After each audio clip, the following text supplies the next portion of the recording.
The second night against Donald Trump's election. Several thousand people have been demonstrating in Portland in Oregon, smashing windows and cars, as you can see. And the police were called the demonstration there a riot.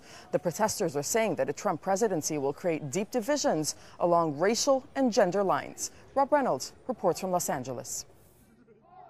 In cities across the United States, protests by those intent on voicing their disapproval of the election of Donald Trump. Some of the chants involved profanities from those who came to denounce the coming presidency they see as being tainted by racism and sexism. You can come out here today and support, and you can be the cause and be the fight, and don't take this as a defeat, just take this as motivation to work harder. Love Trump's hate!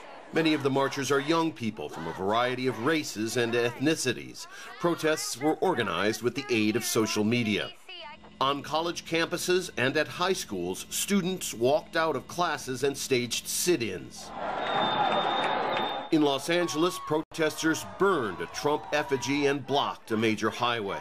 In San Diego, a demonstrator said she's frightened of what Trump might do as president.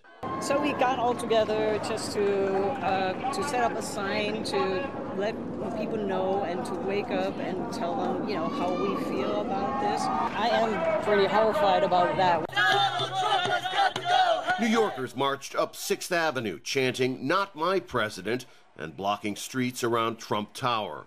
Protests took place in large cities along both coasts, but they also took place in more traditionally conservative Republican places. Most demonstrations were peaceful, like this candlelight march through San Francisco. In Oakland, California, small groups of protesters set fires, burned flags, and damaged police cars.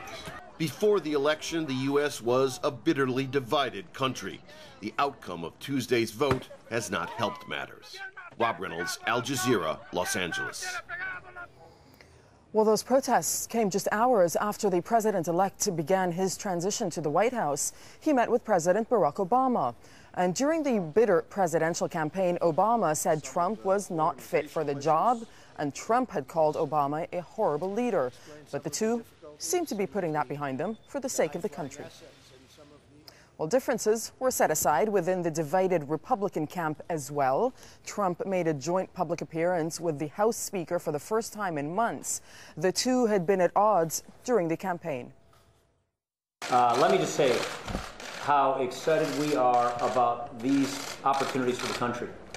We had a fantastic, productive meeting about getting to work, rolling up our sleeves, and going to work for the American people. Donald Trump had one of the most impressive victories we've ever seen, and we're going to turn that victory into progress for the American people, and we are now talking about how we're going to hit the ground running to make sure that we can get this country turned around and make America great again. I think we're going to do some absolutely spectacular things for the American people. We look forward to starting. In fact, truthfully, we can't get started fast enough. And whether it's healthcare or immigration, so many different things. We'll be working on them very rapidly, and I think we'll be putting things up pretty quickly. So we had a very good meeting, a very detailed meeting.